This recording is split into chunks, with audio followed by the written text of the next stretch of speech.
Okay. Yeah. Okay, good morning. Thanks for joining us. For this seminar about Argentina, finding the center in the age of right-wing populism. We are lucky today to have Horacio Rodríguez Larreta visiting campus. Horacio was the mayor of the city of Buenos Aires from 2015 to 2023 and a presidential candidate in 2023, representing the Propuesta Republicana, a leading national political party of the Juntos por el Cambio coalition. As mayor, he conducted several modernizing reforms and expanded the city's international profile, hosting the G20 in 2018 and the C40 World Mayor Summit in 2024.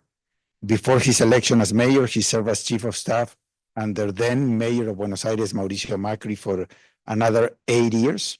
So what we see today in Buenos Aires being one of the leading cities in Latin America and in the world, and the transformation that the city has experienced in these last 20 years, to some very important extent, is basically thanks to him and his team, and it has been a really impressive transformation. Previous to that, he founded the Grupo Sofia, led the National Undersecretariat for Social Development, and was the general manager of Argentina's National Social Security Administration. He together with Mauricio Macri, created the political party Commitment to Change, which would eventually become the PRO. And he holds a BA in economics from the Universidad de Buenos Aires and an MBA from Harvard Business School. So I think we couldn't be in a better position to discuss what's going on in Argentina, in Latin American politics, to understand a little bit more what we're seeing today in the Southern Cone. So maybe Horacio, we can start. You are here to almost. Okay.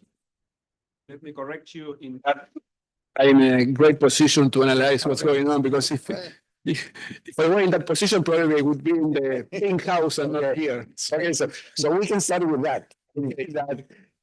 2 years ago, you were here in a day where you got two very positive and important news. While you were giving the talk to some of our students, you got the news that Brazil lost to Croatia. And that made you almost as happy as what happened in the afternoon that Argentina beat the Netherlands. Yes. In a very exciting game. No, but after that, obviously you ran for president. The election in Argentina gave a very unexpected result, but basically Argentina elected Javier Milei, who maybe 4 years ago was not anywhere to be seen in the political scene in Argentina. So a question is, what is your read of the election, and what is driving Latin American societies to look for these magical solutions, and what's going on in Latin America and in Argentina that is driving politics to these extremes? Let me put more difficult the question. If you asked in Argentina that exact day, I would say that most of Argentinians, doesn't mean that they wanted me to be president, but they thought I was going to be president. In the polls there, if you ask who will be the next president, about 50% say at that time that 1 year before that I was going to be president. So that makes more difficult the question of what happened. So of course, when I lost, I started like a process of trying to analyze, I was sure I was going to be president since I was 10. So you can imagine the heat was very hard at that.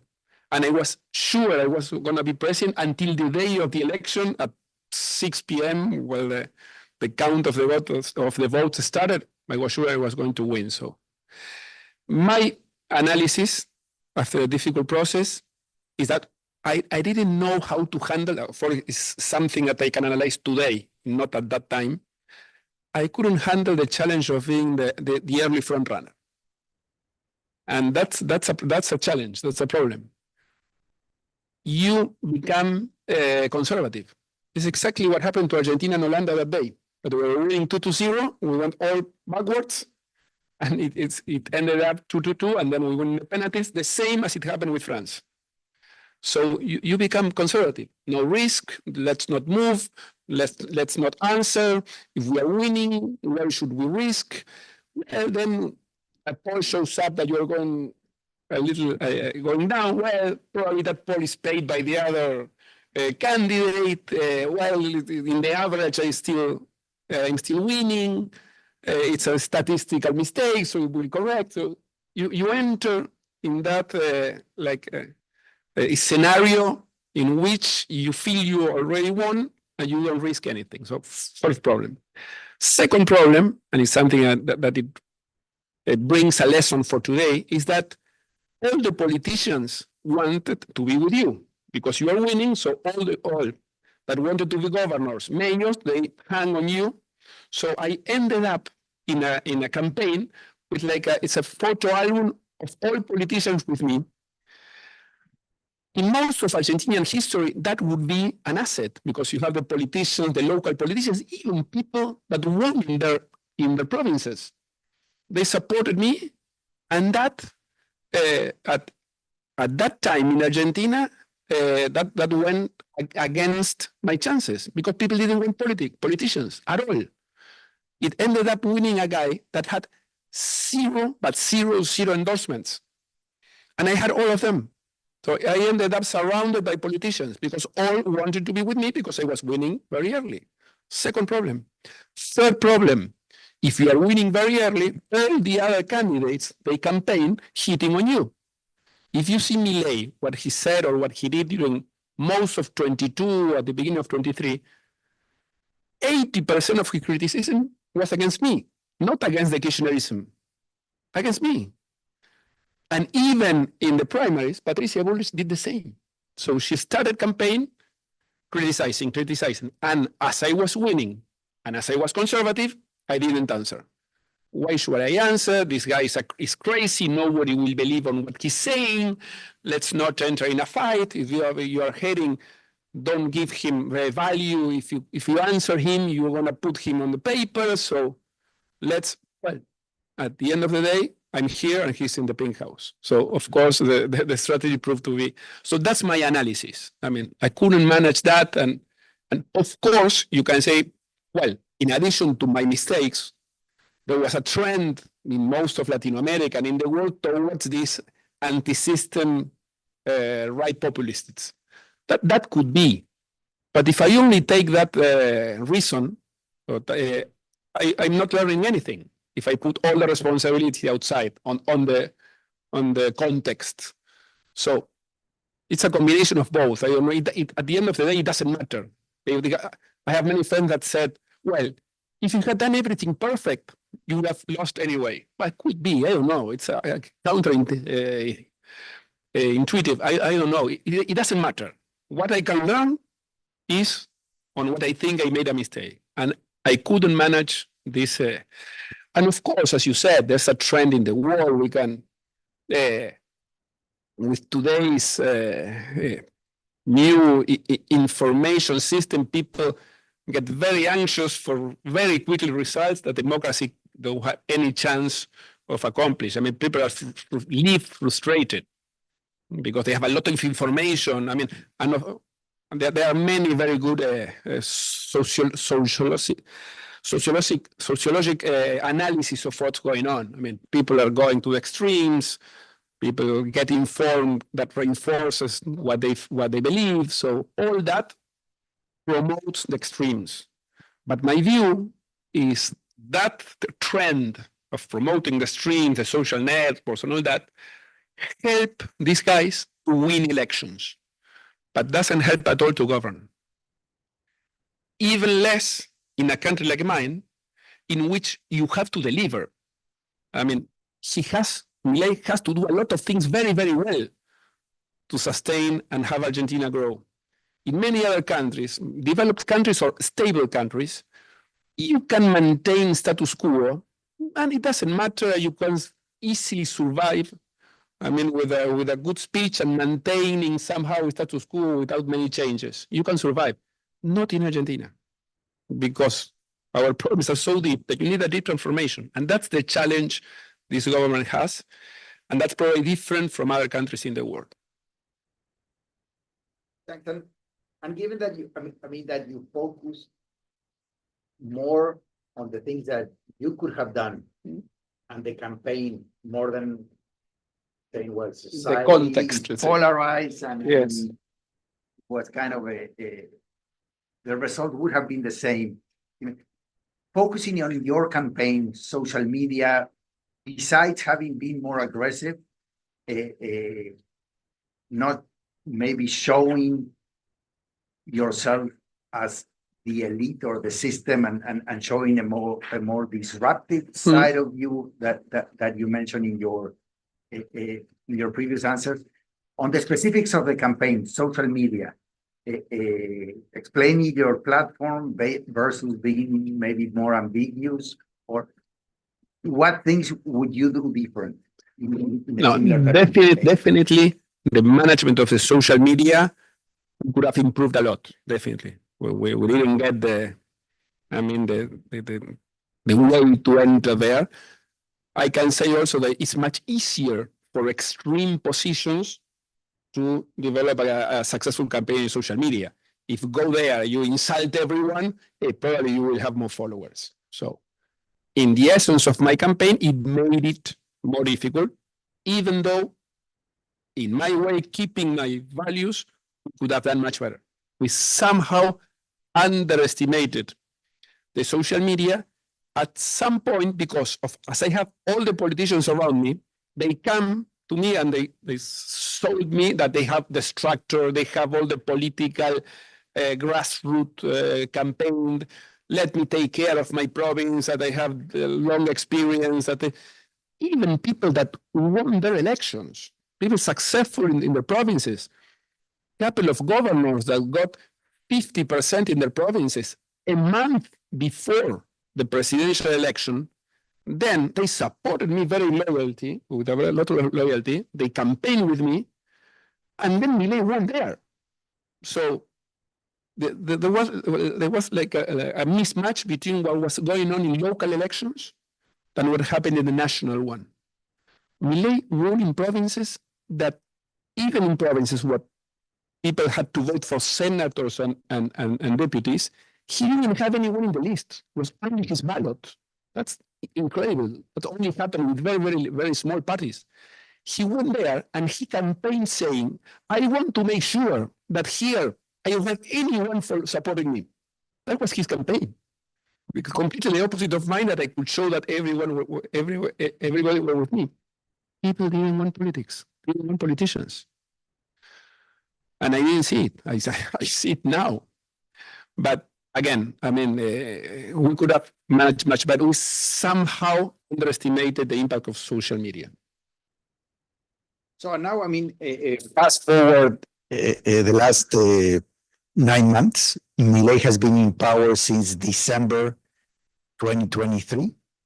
An important stabilization of the Argentinian economy is taking place. I mean, the large budget deficit has been corrected. Inflation, after a big burst, is coming down.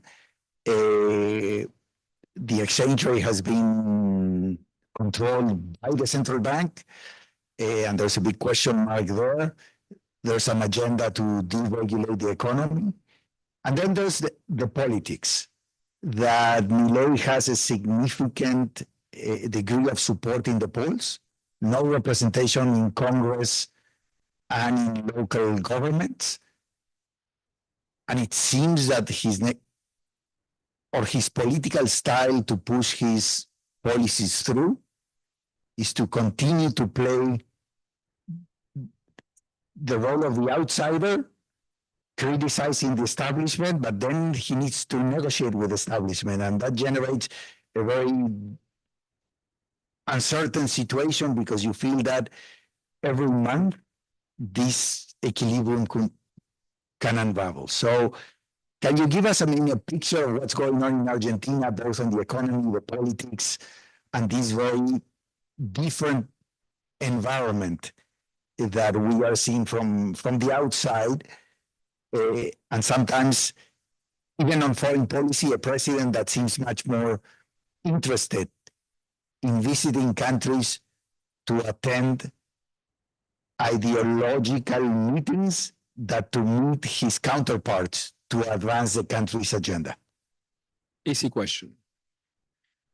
As you say, he's today within a big contradiction. He's within a big contradiction because he got elected with zero political power, zero governors, zero mayors, even of the tiniest city in Argentina, zero, and with 35 deputies out of 270. So very, very low support. He decided to build governability through popularity, not through an agreement with politicians. So he kept insulting, attacking, insulting even today. Today he has an important session in Congress in a couple of hours, and he's still insulting the congressman. But he needs them to vote for him. Contradiction. Because he built his popularity attacking politics. Attacking politics and reducing inflation. He reduced very rapidly, deeply the inflation. It's ended up in 20% per month. In December, today is 4. It's 4.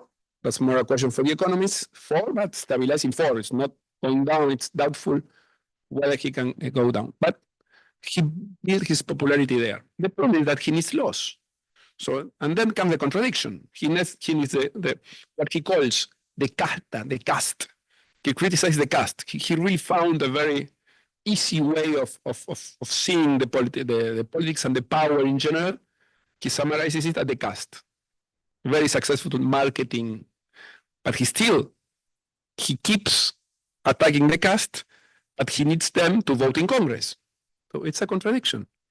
Today, he will hardly get a third of the votes, not to have that allows him to sustain a veto. He veto an increase in funds for universities. He veto, and to sustain the veto, he needs a third of Congress. And up to now, he's counting one by one, or a third, even having the idea that he has around 50% supporting population. Even with that, the Congress, probably he can sustain the veto today, but by 1 vote or 2. So you can imagine what happens if his popularity goes down. The Congress will kill him. So he's in that contradiction. He has a problem in the economy with exchange rate very difficult to sustain. The dollar is very low and going down. The problem with that, and he has what we call the cepo. No, you cannot take dollars out of Argentina. But if you cannot take dollars out of Argentina, who will bring dollars to Argentina? So that restricts the recovery of the economy. So again, he's locked, because if he lets the exchange rate go up, or he leaves it free, it go up, but it will bring again a little, not comparable to what it was, but a little more inflation. But he built his popularity lowering inflation. So he's trapped there. He has to choose between keeping the recession of the economy or economical activity as inflation. It's the typical contradiction that economists face everywhere. And he's trapped there. So I see it complicated. What worked for him to win the election is doubtfully working to govern. And he's not learning. He's not changing at all 10 months before. And as he's been successful in terms of the reduction of inflation, I mean, that reinforces his extreme ideology that he's going on the right way. So you don't see him changing. So my view is that the economy, he won't leave the cepo, he won't leave the capital, the dollars leave the Argentina, so that will reduce investment. That won't leave the economy to recover, so he will get to midterm election in a mediocre situation, because I don't see the economy recovering strongly if he doesn't leave the cepo. And again, it's like labyrinth. If he leaves the cepo, he may have some inflation that affects his popularity. So it's going all around. So he's trapped on this. Why this happened? Because as he decided to build governability through popularity, he had to show results very quickly. So he lowered inflation. He got to zero deficit, in my view, too quickly. Nobody was asking for that. And the problem is very difficult to sustain. He should have done it more sustainable, as the economists would say. He did it so quickly because he had to show results that now it's difficult for him to sustain that. And that's the problem he has. That's a problem. That plus, he has most of the politicians against him because he's been insulting them. Second, nobody knows the patience that the populations will have. It's true that people are supporting a big adjustment in the economy, a necessary and big one, without, big complaints. There are complaints when you have specific things like the university reduction in funds, but in general, many people say that it's a surprise how people have patience for the. That doesn't mean that the patience is forever. Until when? Nobody knows. What is true in most of the companies are agreeing, but he's somehow going down. And the third risk is you don't know how this guy will react emotionally, personally, when he has a problem. He had a couple of problems. He showed the post going down. And I don't know if any one of you saw what he said here in the United Nations. Well, that's his reaction. He had a speech in Argentina too. He looked like crazy. So that's another question mark. For all of that, I really doubt. And ideologically also, I don't believe in this idea of destroying the state. No? I'm here as an insider to destroy the state from within. Quoted. That's what he says. That's what he thinks. I don't know any country in the world that grows destroying the state. We can discuss in the margins a little more to the left, a little more to the right, as any serious country, but not going to the extreme of destroying the state, but also not going to the Kirchnerist extreme of building a huge elephant and corrupt state.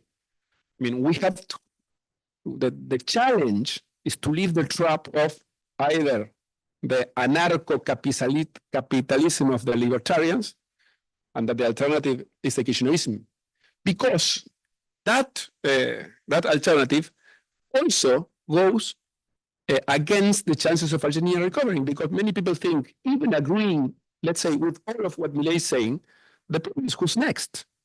And the only and minor chance that next is Kirchnerism again, probably will bring a peso to Argentina or dollar to Argentina. So that's another problem he has.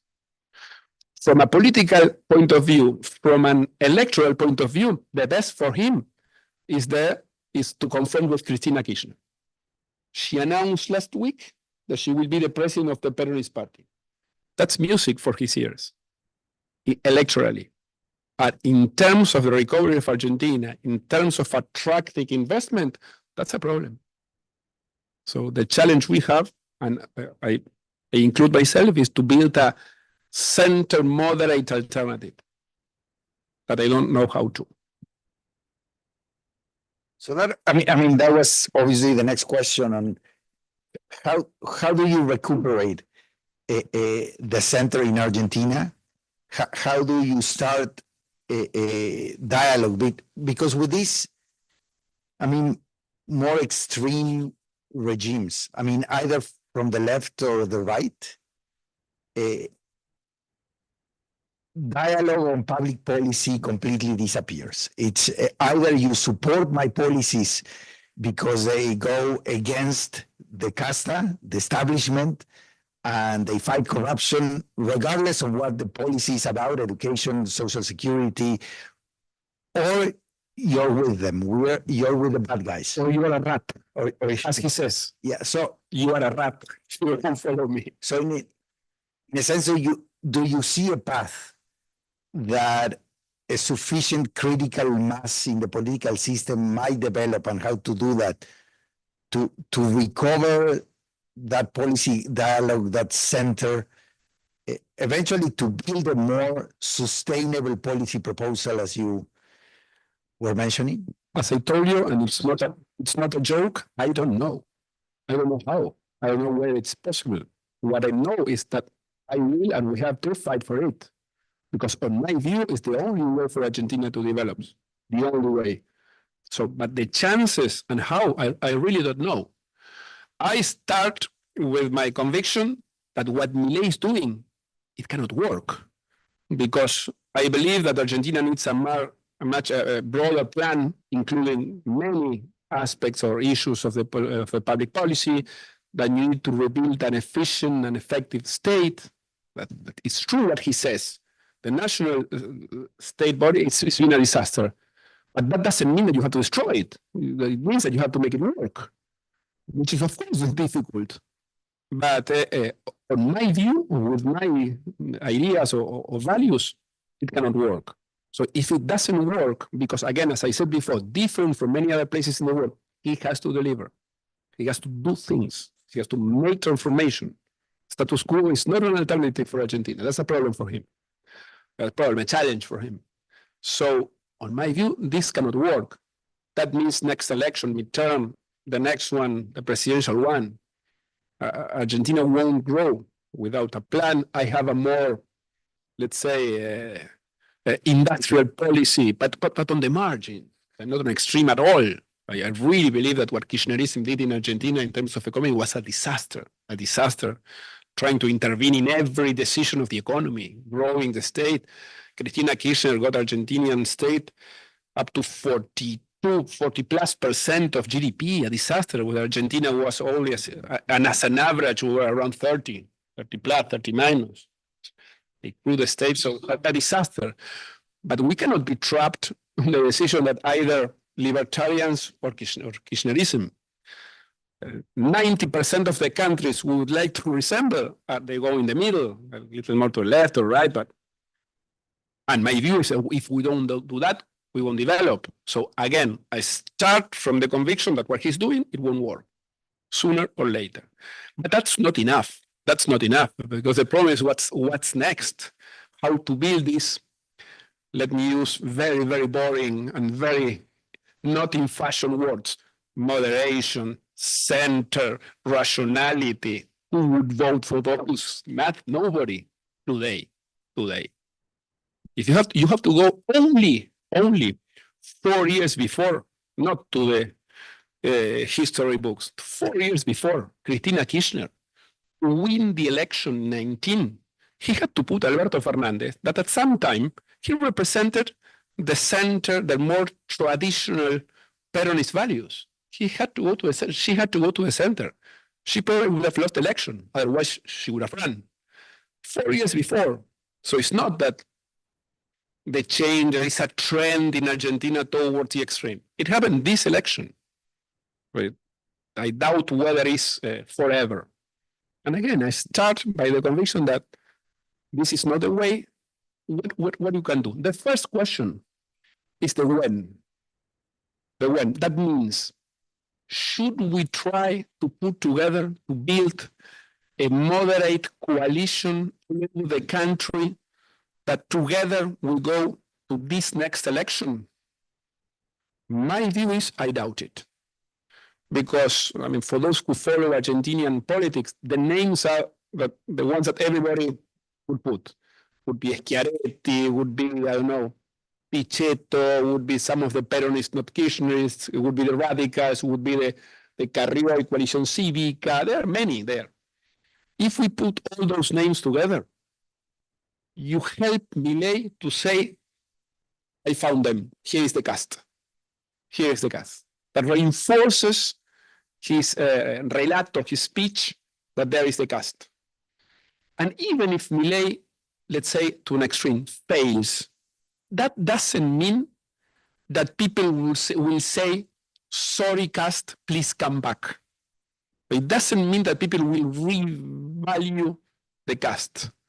I think that we went as it was such a disaster. If you see the trend in Argentina, the last, I don't know, 30, 50 years, that people are fed up of that. So I don't see a revalue of the traditional politics. That's what I don't see. That doesn't mean that I know what I see. But I think we don't have to enter there. I'm more against building this moderate center coalition for next election, for midterm election. Remember that midterm election, in each province, there's a different election. There's no an umbrella ballot, the presidential one that for everywhere. Each province has its senators. Some provinces vote for senators, some not. All they have their own deputies. There are 5, 6 provinces governed by provincial forces that are not part of a national one. So I wouldn't be so hurried on trying to build, at least as today. In June next year, when you have to present the candidates, it can change. But as of today, I'm not part of that. You won't see me in any picture with any politician in Argentina for the last year and hopefully for the next 6 months. I don't believe on that. My bet, and of course it's probably biased by what I've done in my life, is that people, it won't revalue politics, but it could revalue management, results. And it's an asset I could have because of what we did in Buenos Aires. It's an asset that somehow Schiaretti can have because of his governorship of Córdoba. Not many more. And the problem that Milei is having because of delivery, because he doesn't believe on building a state that works, it puts a question mark on results. So I think on that value, we can have something. No? Of course, in the next election, it didn't count at all, but things change. So if there's no results from the national government, well, that can revalue the people that can get things done. And that's something I think we have to explore. And then a more difficult one is we have to recover the idea that sounds vague of hope. Milei based his speech on his campaign on hate, on insulting, on criticizing, focus on what he called the cast. Well, probably if that doesn't work, we should try to, I don't know how, we have to be very creative to regain or to recover the concept of hope. I'm not sure what it means more than that. I think we should try to go there. And of course, as you asked me before, we have to be at least as good as them with the new technologies of communication. They were very successful on that, very successful, very good on that. And we were not. So at least we have to compete at a playing level. I mean, we have to develop that. That's a challenge for us. But again, as you see, I have much more questions than answers. Otherwise, we wouldn't be here. So hope sounds like a candidate that won the election in this country many years ago, no? So Obama based his, and obviously it was a period in which, the US was going through a deep soul searching after the beginning of the global financial crisis. And that might be a period in which, Argentina, circumstances opens up the opportunity for a very different type of politics. And there's some traits in the way Milei is governing that resemble, the traits that other populist presidents manage their style and their way of governing. And obviously, by not having the political power, you don't see those other authoritarian dimensions because he does not control the legislative, etc. But when you hear him speak about the press, it's a very similar speech to what you hear by Andrés Manuel López Obrador or Bolsonaro, etc., and not a more Republican kind of way of addressing critical press like other presidents would have had. In a scenario in which he ends up being successful, maybe even getting reelected, do you fear an authoritarian dimension popping up in Argentina in this scenario? I mean, it's very futuristic if you want, but I mean, that's something that concerns you as well? I would say that it's probably not fair to say that I'm sure that, because there's no signals, probably, as you say, because he couldn't, because he doesn't have the power. But as of today, it's not fair. But in my view, we don't have to look in the future. I already don't agree with what he's doing today, whether you call it authoritarian or not. I mean, again, insulting the press. Insulting the press, you say, well, I tell some of my journalist friends, okay, it doesn't matter, it makes you more famous. And not everybody takes that as easy as probably I do. Because as the other day, a journalist told me, okay, but when he says that, no one in the government comes to my TV show. That affects my work. That's true. So he does it with journalists, not even say to union leaders, to all the opposition, to presidents of other countries that are our main number one commercial partner.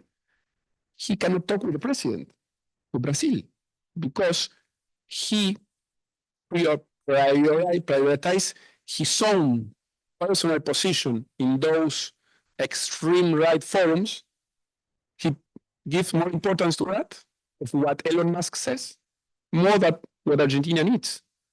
We can think that it's good for Argentinians to fight with the president of our number one political trade partner, to take part in the election of our number two trade partner with this, the states, let's say 50-50, he can win or not, he can lose. To our third one, to the Chinese, now he changed. No? The Chinese were authoritarian, and now they are very good political, the commercial partners. He said that last week, so again, a contradiction. But again, he really prioritized Elon Musk's Twitter's X, what they say, promoting him, than Argentinians' interests. And then at the end of the day, Elon Musk doesn't put a dollar in Argentina. So but we don't have to wait for that future. As of today, it's already a problem. It's already a problem because, again, it's not the values of the country we want to live on, but also it affects Argentinians' perspective, fighting anyone in the world, and also showing that in Argentina, there is no, let's say, a broader agreement of what we are doing. Who will invest in Argentina, even again, if they agree with 100% of what he's doing, when they see that he cannot put together even a third of the Congress? That he fights with anyone else, that he doesn't have a political agreement. He's the only president in the history that winning the election, having no deputies at all, he didn't add up even one deputy to his side. He lost to 2 or 3, and he added 2 or 3.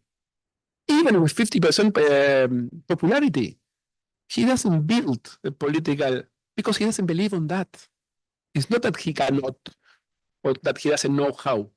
He doesn't believe on that. He says that he doesn't want to waste time talking to politicians, talking to the people he wants them to vote in Congress then. So I don't have to expect to the future.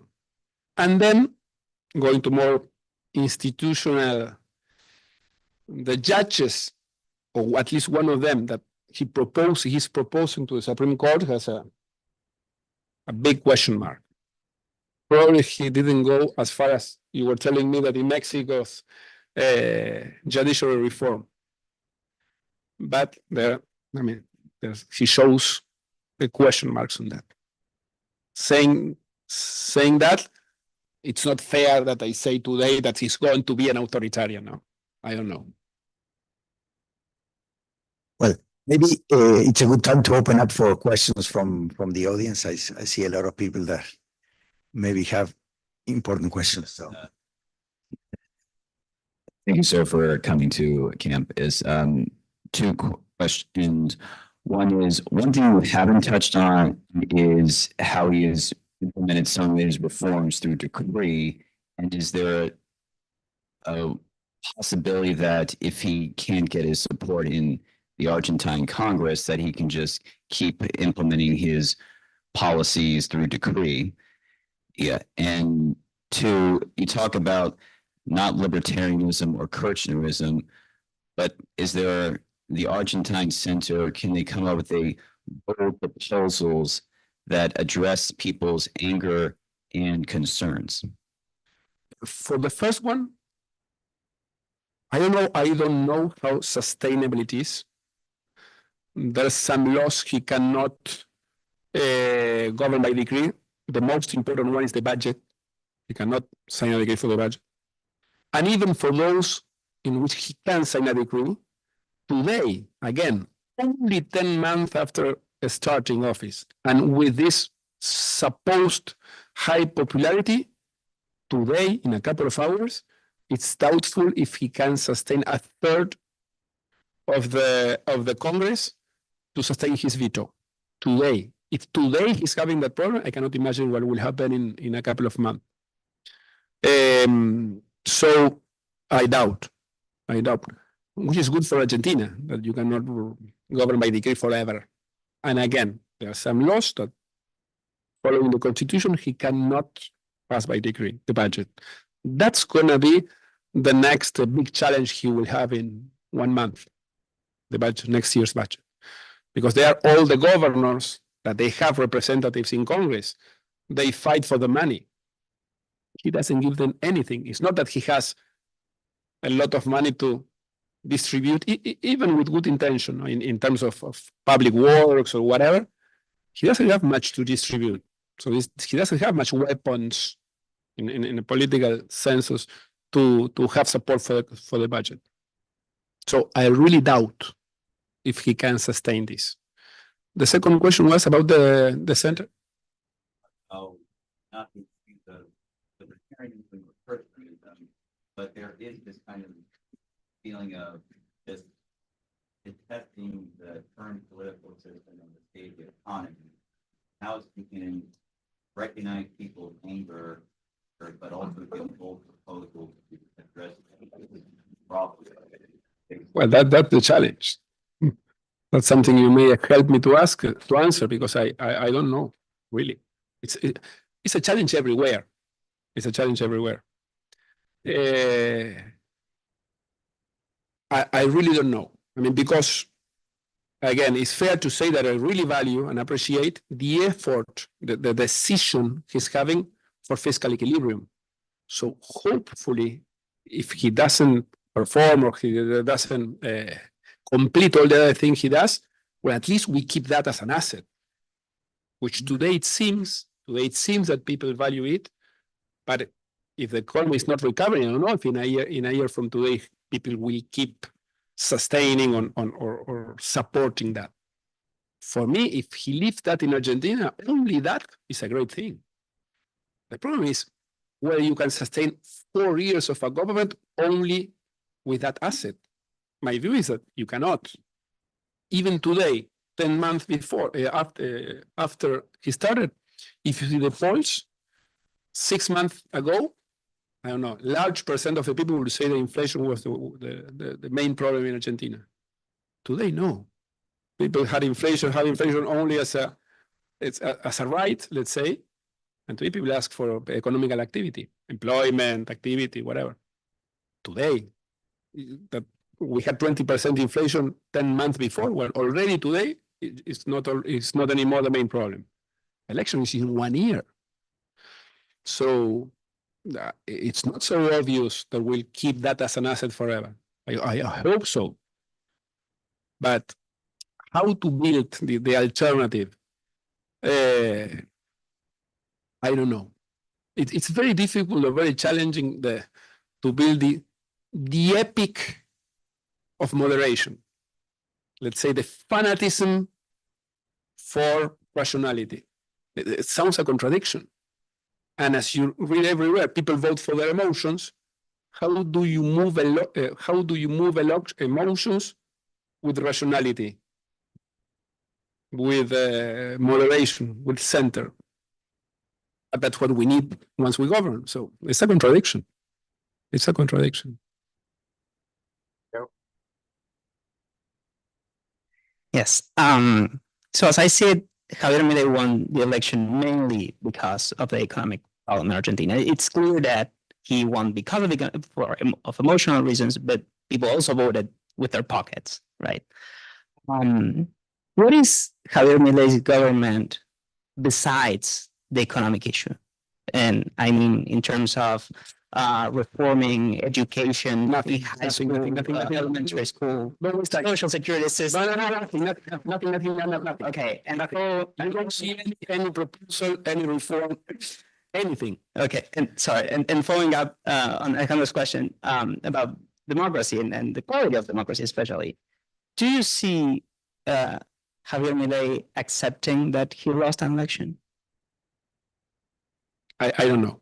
I don't know him. I don't know. Let me go back to your first question. To be fair, it's not the economy. On my view, economy is something much broader than, let's say, it's monetary or exchange policy, on fiscal policy. It's that. Economy is much more than that. It's trade. It's a labor market. It's production. It's industry. It's agriculture. It's production in a broad sense of the word. You don't hear him speaking about those areas of the economy at all. Zero. There's not a single image of him visiting an industry, a plant, or agricultural producers. Anything. The only image probably was the first, a couple of weeks ago, visiting one of the Mercado Libre, one of the techies company. Not more than that. So he's not the economy and nothing else. He's within the economy. The many anecdotes of Milei that he hasn't met even once the responsibility for education. It's not that he doesn't get involved. He doesn't know the guy 10 months before. So it's an extreme. And when I see an anecdote plus another anecdote, at the end of the day, it's a pattern. So, and somehow he says that. I'm very close friend of a couple of the ministers, and they tell me, no, I don't see Milei anywhere, anytime. There's no a system of report or follow-up of what I do, zero. So, your first question is nothing else. How he will react, I don't know him. It's more, let's say, an emotional question. But when I see the risks Argentina has today, it's let's set aside the question of whether he will be successful in stabilizing. Probably people like you are more able to answer that. No, well, this problem with exchange rate and he's trapped on this either inflation or activity. Let's set that aside. He has three non-economical risks. The politics, what you see today in Congress, fighting to get a third. What will happen with budget in a month, I don't know. Or the political risk of a guy that built his popularity insulting Congress. At the end of the day, human relationships work in any context in life. In politics too. You have this guy insulting. He ended up insulting López Murphy. López Murphy is in the whole Congress the most close to him in terms of ideology. So, political risk. Second, the risk of the street, of what's going on. Up until when people will support the adjustment. How patient people will be. The fact that it's surprising that people have been patient until now doesn't mean that it's forever. That can explode tomorrow, in 6 months, in 2 years, never. And it usually happens for the most unexpected situation. Second risk. And third risk is what you said, his emotional stability. If you hear him, what he said in the United Nations 2 weeks ago, you say, oh, these people, this guy cannot stand forever. Well, 3 non-economical risks, difficult to measure each.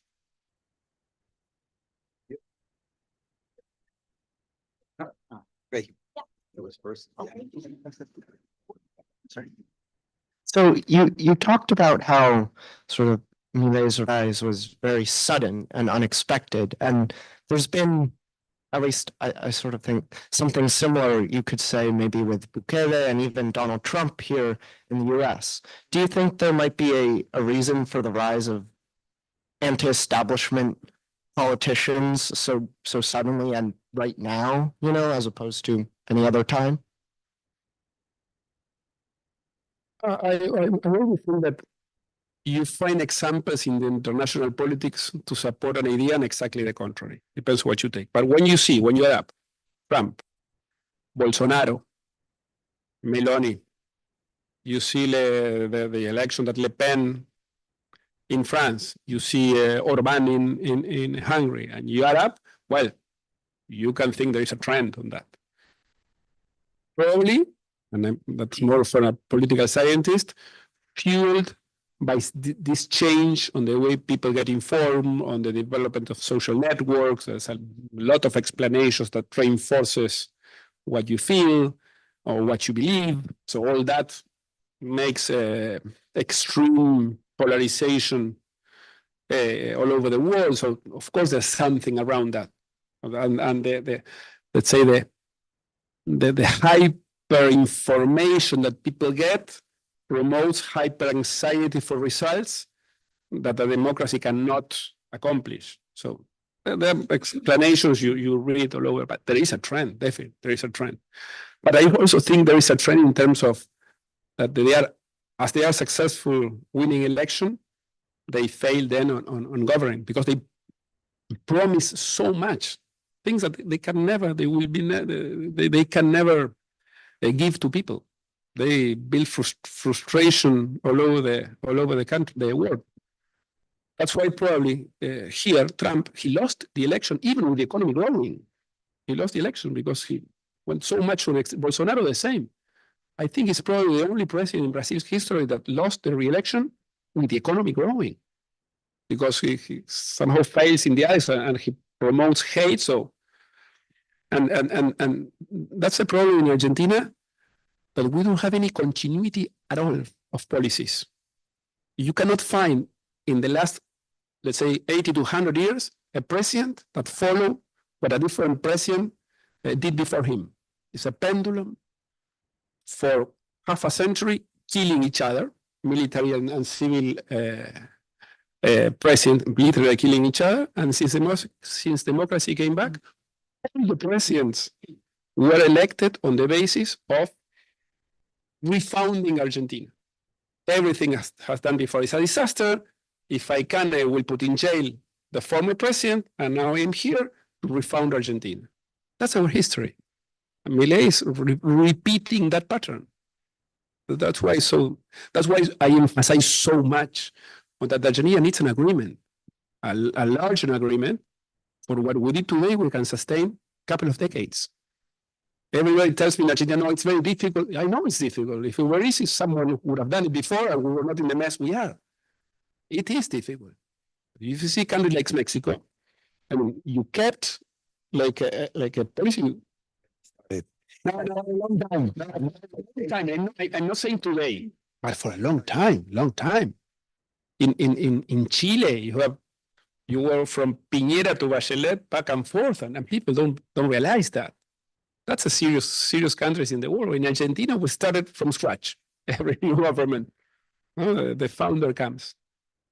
Let's take these two questions together. I mean, yours and that one on the back. Yeah. So far, it seems that Milei has not been able to destroy the state, right? Doesn't seem in his purpose. But my question, regarding the dangers, yeah, I'm here to destroy the state from within. And he hasn't. But my question is regarding that danger. If he wanted to do it, can he do it? Do you see, that possibility? I Well, it just want to depends, think it about- depends on what you think it means to destroy a state. When you see that she still hasn't appointed thousands or more than thousands of mid and high level positions, they are with no one. When you see that most of the people he appoints, they have zero experience in public policies or in public management. When he says that the country is governed by three, his sister, and his a guy that doesn't have any formal position. Well, he's making an effort to destroy the state. By fact, he's doing it. There hasn't been not even one new public work. Public investment went to zero probably this year. So he's doing things very close to that. Very close to that. And he keeps saying that. He says it. I mean, sometimes I feel that we don't want to hear or we don't want to believe what he's saying. He comes and say that international trade is only a question among a private sector. I mean, of course, the finance transaction is within the private sector. But first of all, you need a trade agreement. Argentina is the country with less trade agreements signed in the world, or for mid-sized to big countries. Nothing. Our international trade is 17% of GDP. It's nothing. For countries comparable in terms of natural resources, we should be at least double that, at least. So we're a very, very close country. And that is first the government. Of course, at the end, it comes the private sector to do the trade. But you need a lot of work from government. Well, I don't know why we don't want to believe on him when he says, I'm here to destroy states. He's given examples of that. Hopefully he can't. But he's making an effort. So to wrap up, let's take your question and the one on the back, and then you answer both of them. Okay. And we Thank you very much, Thank you. Mr. Larreta. So my question is on foreign policy. You correctly say that Milei gave a speech at the UN. I shall say Milei gave a speech at the UN. I shall say Milei plagiarized a speech at the UN because he took a TV series from Netflix and translated to Spanish the words in English of the series. It was not a written speech by a spin doctor. It was a TV series that La Nación published, was plagiarized by Milei in the UN General Assembly. So you can imagine the gravity of that. Secondly, in terms of foreign policy, I spent a bit of time with the mission of the Arab League in Buenos Aires. And as you know, Milei had the wonderful idea of not uniting with 18 ambassadors. I know. Or Arab states, which are one of the biggest importers of Argentinian beef. For the only reason that he has this messianic view of Israel as part of this strange West that is in its idea. So from the center, I believe the very hardest challenge you will have is to reinsert Argentina in the international arena. Because Diana Mondino saying that she cannot detect the Chinese in the basin of Can because the Chinese look all the same. But all those things, I think, are the biggest challenges for you, the center, to restore.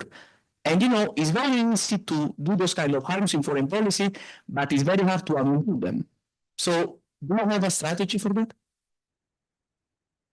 We're taking two. Yes, to take a sabbatical year here. First, the one on the. Yeah, Oh, sorry. and then we go, and then we come back. We'll take the three of them. Hi. If you had been elected president, what would you done with the economy? Because I believe we have many problems with the economy, but the main problem we have is politics. I think as you think about we have to gather everything in order to solve the situation. And Milei is, like you said, destroying everything. What's your perspective of that?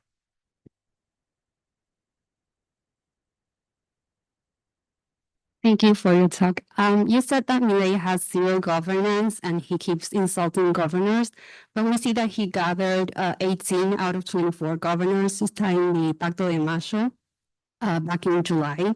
And we also see that his key allies in Congress to pass his bills are mainly PRO, UCR, or former Juntos por el Cambio parties.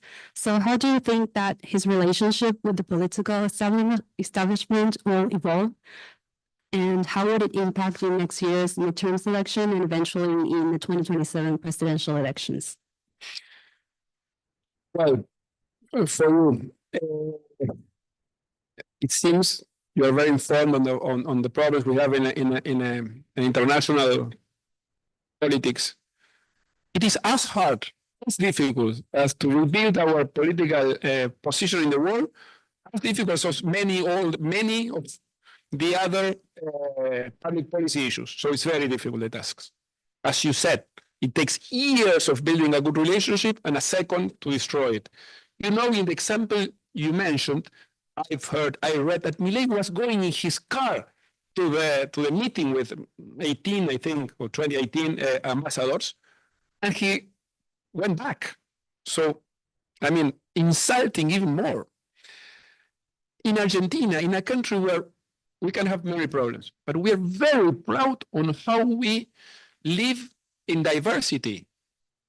In Buenos Aires City, one of the assets of Buenos Aires is how peaceful we live. People that probably in some other country, in some other areas in the world, they kill each other. And in Buenos Aires, we live we really have a very diverse. So it's something that, I mean, he should, and even we, from the city's point of view, we show it as a competitive advantage of how diverse and how we respect each of the. Argentina is a very cosmopolitan, more Buenos Aires, so we live all together very peacefully. So going against it, I mean, I cannot explain it, and as you say, it will take time. But the problem will take time to recover that and most of other issues. So something has to be done. It's difficult. It is difficult. You were talking about what I would have done. And I will answer you something you somehow you said. It's the politics stupid. The economy is the consequence. Because, again, to show the world that we're going to be a serious country, we have to show that we can have a plan that can be sustained for X decades, couple of decades. And if it doesn't start from a larger agreement, which is never unanimity, larger agreement doesn't mean that all have to be in the same ship. Probably with extreme positions of the Kirchnerism, I wouldn't agree I would never agree of what Cristina, but I used the word of I have to build a 70% agreement. No, it's a symbol. But what does it mean? 70% meaning it's not 100%, but it's not 50 plus 1. It's not that 2 hours before the session in Congress you are fighting for one vote not to sustain the veto. It's not that. That's not a sustainable agreement. If you are someone thinking on investing in Argentina and you see that today, it's not an idea, it's not in the future, today, government is fighting to sustain a veto, even if he wins for one vote, I really doubt that you would invest in Argentina. Even if you agree with what Milei is saying. That's why it's so important. You can say so difficult to build a larger agreement. But it's what Israel did with Shimon Peres. It's what Spain did with what's called the Pactos de la Moncloa. It is difficult. If you see the characters in Argentina, it is difficult. Well, it's difficult to have Argentina develop. So I would have tried that. Of course, I cannot assure 100% success. I would have tried that. I would have tried that with the authority that I did that in Buenos Aires City. We have a very large coalition from people representing López Murphy and Spert, so the right, let's say, and the Socialist Party. They were all within my coalition, and I governed the city, and let me say, with a big and very value transformation in the city, governing with such an heterogeneous team, which of course made things probably more difficult, decisions could take more time.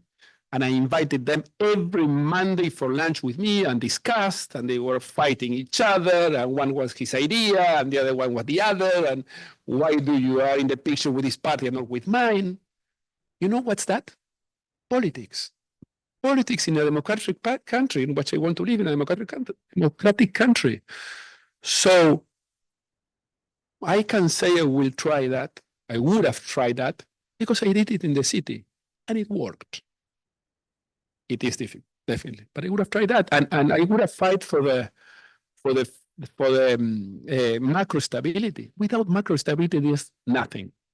You can make, I mean, the best in all the other aspects of the political policy. If there's no macro stability, there's nothing. So again, saying all what I said is valuable. The effort he's doing, and I would have done pretty much the same. And you were asking about the political party and what's going on for the next election. I think that for next election, probably Milei will have the largest minority. He will win the elections in a relative comparison, but with the lowest support than he supposedly have today. And that could put his power in risk. Because if today, with this idea, fantasy or not, it doesn't matter today because there's no an election, but he has, let's say, 50% support, probably today a bit less. Even with that, you have the Congress fighting at him. If in the election he wins with around 40 less, he may win the election, but that can be the starting of the end of his power. Macri won the midterm election in 17. We won, I was part of it. We won with almost 40%. A month after that, we had a big problem in the streets in times of the discussion in Congress of the pension reform. Big problem. That was probably the beginning of the end. Even if he had won the election a month before. So if Milei cannot sustain or cannot show the support he has today, because the other problem he has is, of course, it's an expectation that he will increase significantly his presence in Congress. Because, I mean, the only election he got Congressman was in the last one. He has 38, 35, I don't know. The thing is, today, his support is his party plus the PRO. Altogether, 85, 89, I think. The thing is, he most probably will increase his, but in detriment of the PRO. So at the end of the day, the ones that really support him will be pretty much the same 80 as he has today. Within those 80, probably there are more from La Libertad Avanza, his party, and less from the PRO. But as of today, the PRO is voting with him. So altogether, this idea that he will increase so much his presence in Congress, it's doubtful. It depends on how you count it. Because if you count his party, he will increase. Or if you count real votes, the ones that will vote with him today, he won't increase so much. So again, even winning the election, he may probably start losing power. That's why, asking you what he would have done, I would have tried to build a stronger coalition reflecting government and would reflect in how I organize the cabinet from day one. You mentioned the Pacto de Mayo signed by the governors. There's not even a single Argentina that talks about it a week after it was signed. Nobody believes it has any consequence at all. So every time he was complaining and attacking me because I was in favor of consensus, of dialogue. So consensus and dialogue, no, but pact, yes. It's a problem of wording at the end. It's not a problem of wording. He doesn't believe on that. And the example is, he didn't even mention even once the Pacto de Mayo. There's no any consequences at all. There was not even one law that comes from the Pacto de Mayo, it didn't mean anything more than a picture that lasted a day. Nothing more than that. There's no agreement on anything. It was so general, and it was so against what he thinks or what he feels that it lasted a front page of the papers one day. Nothing else. Well, with that, I mean, we thank you very much for coming again to Georgetown and sharing your views on where Argentina is today and your thoughts on the importance of trying to rebuild the center in Argentina. But I think those lessons are applicable to many countries in the world. So thank you very much. But you have here many very intelligent people. You have time, you study a lot, so help us. Help us on how to face that, how to rebuild this boring word, the center. And hopefully we'll find a way to make the center appealing and exciting. You leave to me the responsibility, I see it. Thank you so much.